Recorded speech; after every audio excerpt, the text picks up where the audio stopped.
In control theory and stability theory, root locus analysis is a graphical method for examining how the roots of a system change with variation of a certain system parameter, commonly a gain within a feedback system. This is a technique used as a stability criterion in the field of control systems developed by Walter R. Evans, which can determine stability of the system. The root locus plots the poles of the closed-loop transfer function in the complex S-plane as a function of a gain parameter. In addition to determining the stability of the system, the root locus can be used to design the damping ratio and natural frequency of a feedback system. Lines of constant damping ratio can be drawn radially from the origin, and lines of constant natural frequency can be drawn as arcs whose center points coincide with the origin. By selecting a point along the root locus that coincides with a desired damping ratio and natural frequency, a gain K can be calculated and implemented in the controller. More elaborate techniques of controller design using the root locus are available in most control textbooks. For instance, lag, lead, pi, PD and PID controllers can be designed approximately with this technique. The definition of the damping ratio and natural frequency presumes that the overall feedback system is well approximated by a second-order system, i.e., the system has a dominant pair of poles. This is often not the case, so it is good practice to simulate the final design to check if the project goals are satisfied.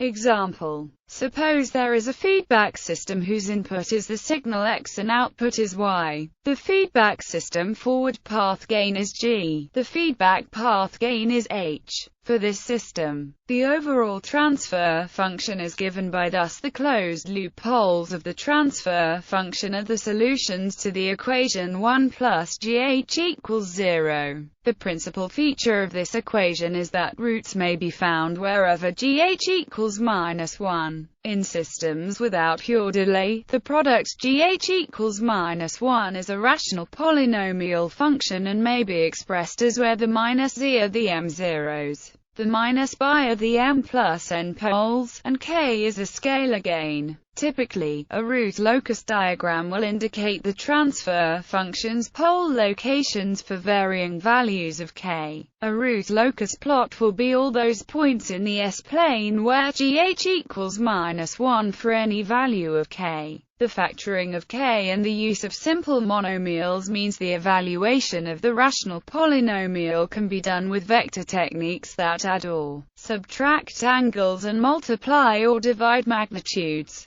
The vector formulation arises from the fact that each monomial term in the factor GH, for example, represents the vector from A to S. The polynomial can be evaluated by considering the magnitudes and angles of each of these vectors. According to vector mathematics, the angle of the result is the sum of all the angles in the numerator minus the sum of all the angles in the denominator. Similarly, the magnitude of the result is the product of all the magnitudes in the numerator divided by the product of all the magnitudes in the denominator. It turns out that the calculation of the magnitude is not needed because k varies. One of its values may result in a root. So to test whether a point in the S-plane is on the root locus, only the angles to all the opened loop poles and zeros need be considered. A graphical method that uses a special protractor called a spirula was once used to determine angles and draw the root loci. From the function t, it can be seen that the value of k does not affect the location of the zeros. The root locus only gives the location of closed-loop poles as the gain k is varied. The zeros of a system do not move. Using a few basic rules, the root locus method can plot the overall shape of the path traversed by the roots as the value of k varies. The plot of the root locus then gives an idea of the stability and dynamics of this feedback system for different values of k. Sketching root locus. Mark open loop poles and zeros. Mark real axis portion to the left of an odd number of poles and zeros. Find asymptotes. Let P be the number of poles and Z be the number of zeros. The asymptotes intersect the real axis at and depart at angle given by, where is the sum of all the locations of the poles, and is the sum of all the locations of the explicit zeros. Phase condition on test point to find angle of departure. Compute breakaway, break-in points.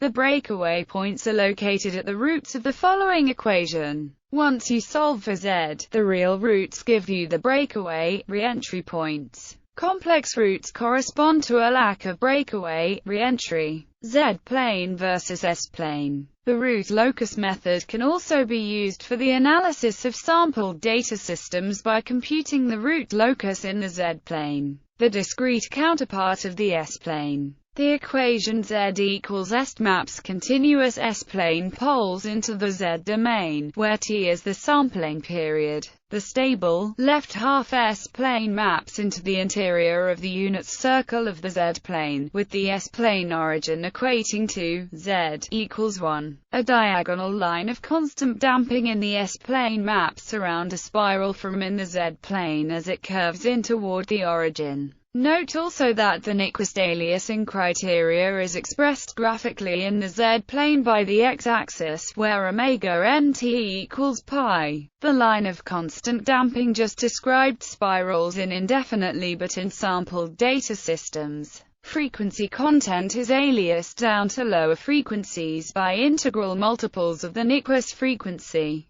That is, the sampled response appears as a lower frequency and better damped as well, since the root in the Z-plane maps equally well to the first loop of a different, better damped spiral curve of constant damping. Many other interesting and relevant mapping properties can be described, not least that Z-plane controllers, having the property that they may be directly implemented from the Z-plane transfer function, can be imagined graphically on a Z-plane plot of the opened-loop transfer function, and immediately analyzed utilizing root locus. Since root locus is a graphical angle technique, root locus rules work the same in the Z and S planes. The idea of a root locus can be applied to many systems where a single parameter k is varied. For example, it is useful to sweep any system parameter for which the exact value is uncertain in order to determine its behavior.